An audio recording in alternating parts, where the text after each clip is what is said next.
Good morning বন্ধুরা, অনেক দিন ধরে হেভেন অ্যান্ড হ্যাক্সের একটাও ভিডিও আপলোড করতে পারিনি।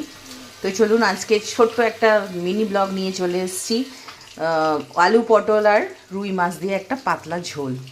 এই হলো রুই মাছ, যেটা আমি নুন হলুদ মাখিয়ে রেখেছি। এই হচ্ছে আলু আর পটল, এরকমভাবে কেটে রেখেছি। আর এটা আমি দুটো পটল ভাজা রেখেছি। এই হচ্ছে একটু পেঁয়াজ দিয়েছি, আপনি না চাইলে নাও দিতে পারেন। আদা বাটা, টমেটো, কাঁচা লঙ্কা, নুন, হলুদ, কালো জিরে আর এটা হচ্ছে লঙ্কার গুঁড়ো। চলুন রান্নাটা কিভাবে করা যায় ঝটপট শিখে নিন। তেলটা গরম হয়ে গেছে, এবারে একে একে আমি মাছটা দিয়ে দেব। সাবধানে মাছটা দেবেন, যেন আপনার হাতে তেল যেন ছিটকে তেলটা না লাগে।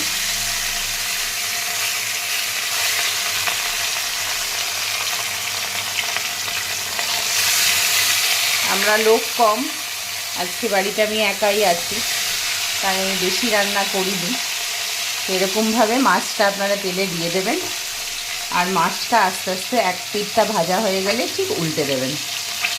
মাছটা ভাজা হয়ে গেছে, এরপরে কড়াইতে সর্ষের তেল দেবেন, এটা আমি বলতে ভুলে গেছিলাম।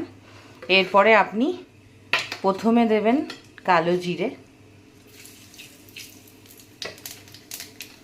কালো জিরে অতি অবশ্যই ব্যবহার করবেন।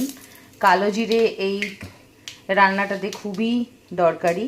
এখন দুটি কাঁচা লঙ্কা দেবেন, পেঁয়াজ দেবেন। পেঁয়াজটা আমি বললাম আপনারা দিতেও পারেন, নাও দিতে পারেন, এটা সম্পূর্ণ আপনাদের ওপরে।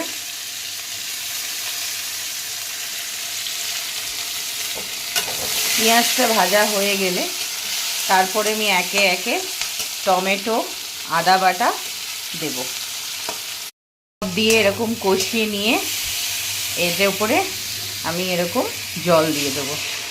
আপনাদের কতটা ঝোল লাগবে সেই হিসেবে আপনারা ভালো করে জলটা দেবেন, দিয়ে ঢাকা দিয়ে দেবেন। আর এটা ভালো করে ফুটে গেলে বা সেদ্ধ হয়ে গেলেই আপনারা মাছগুলো দিয়ে দেবেন। জলটা আপনারা আরও বেশিও দিতে পারেন, সেটা টোটালি ডিপেন্ড করছে আপনাদের উপরে। হিট হয়ে গেছে, ব্যাস আমার রান্নাটা এবারে রেডি। আমি একটু ঝোল ঝোল রাখছি, যে কেন কি আজকে আমি ডালটা করিনি, তো সেই কারণে আমি একটু ঝোল ঝোল রেখেছি। আপনারা চাইলেন আরও ঝোলটা কমিয়েও দিতে পারেন। সো এই হচ্ছে আলু পটল আর রুই মাছের পাতলা ঝোল। প্লিজ ভালো লাগলে লাইক অ্যান্ড সাবস্ক্রাইব অতি অবশ্যই করবেন, তাহলে আরও ছোট ছোট ভিডিও নিয়ে আমি আবার প্রস্তুত হব। থ্যাংক ইউ, ভালো থাকবেন।